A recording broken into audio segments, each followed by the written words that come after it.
My name is Bernie. I am currently 63. I'm gay.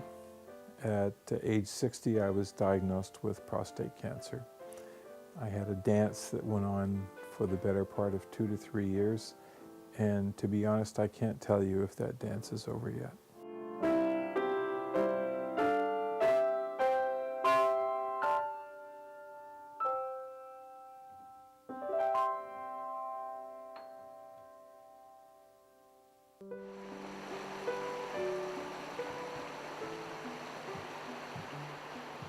Like many of the best little boys in the world, we end up observing ourselves instead of living and being ourselves, and that was certainly true for me.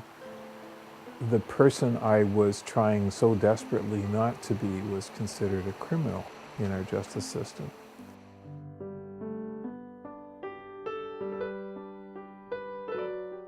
The first sign that something was really wrong for me was I had an ejaculation that had a pulling sensation deep inside of me, and I knew instinctively that something wasn't right. And I decided, really, I'm at that age, I'm about to turn 60, I should have a PSA test done. So I went in and my PSA level was 6.2. And my doctor said, what we'll now do is do several tests. And then the last test turned out to be an increase, which was disturbing. And then the doctor suggested that it was time to go for a biopsy. The difficulty with a biopsy is they enter through your rectum, and it's a very large piece of equipment. They project a needle through your intestinal wall that goes through to the prostate and then snip pieces.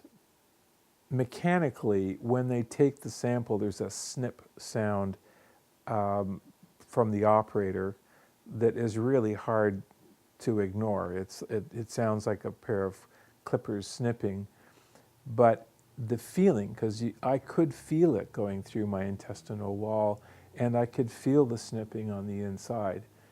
I only ever heard that the biopsy was uncomfortable. Nobody ever told me it might be the worst experience of my life, but quite frankly, it was. I had my biopsy about 3 weeks prior to moving to Newfoundland.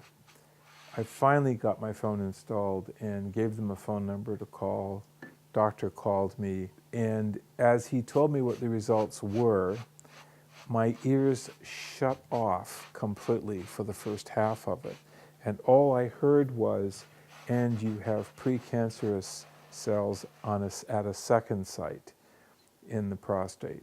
And it's an incredibly isolating piece of information because it's the core of your being. It's your essential maleness. It's what glues you together, even though until that moment you may never have known that. At that point you realize that some part of you, which is, if you're gay, very hard won, is about to be altered forever.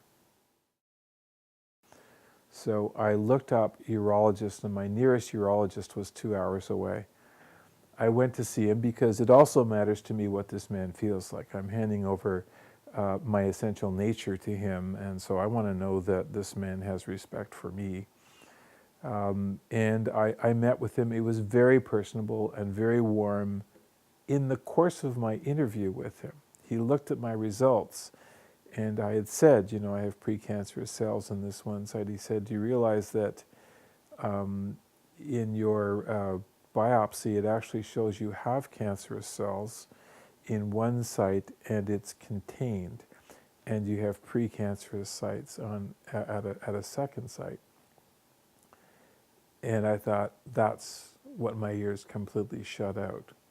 I said to him, what are our options? And he said, basically, surgery, if it appears to have metastasized, and they will test when you're having the surgery to see if any of the surrounding tissue is affected, then it may be radiation, it may be chemo. And I left his office. So I go through shock again because, my God, I've got cancer. It's not just precancerous. I can probably have surgery done to my shoulder or my arm or my fingers or my legs. But if you're coming near my gonads or my genitals, there's something about it that makes me blanch. It's just way too close to the center of my life. So that part of me was quite fearful going in. I realized that the most important thing is going to be urinary continence. Everything else is really secondary to that. Do I want to wear a pad all the time? No. I mean, let's be realistic about how one would choose to go through life. I don't remember really anything about the surgery at all, but I remember waking up, and there was a male nurse attending me, and I thought, oh, I've died and gone to heaven. I've got this really sweet male nurse taking care of me. I've got this wonderful male energy making sure that I'm safe.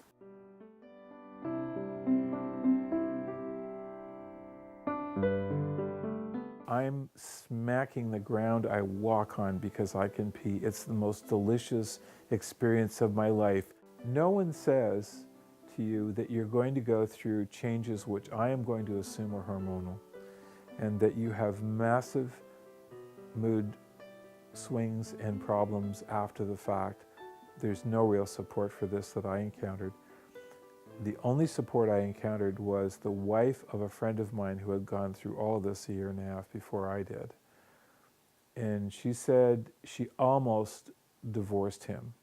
There are issues around feeling emotional and reactive and despairing that in hindsight I realized were all connected to that event, not only to the event itself, but also changes that happen within the body as a result of that surgery.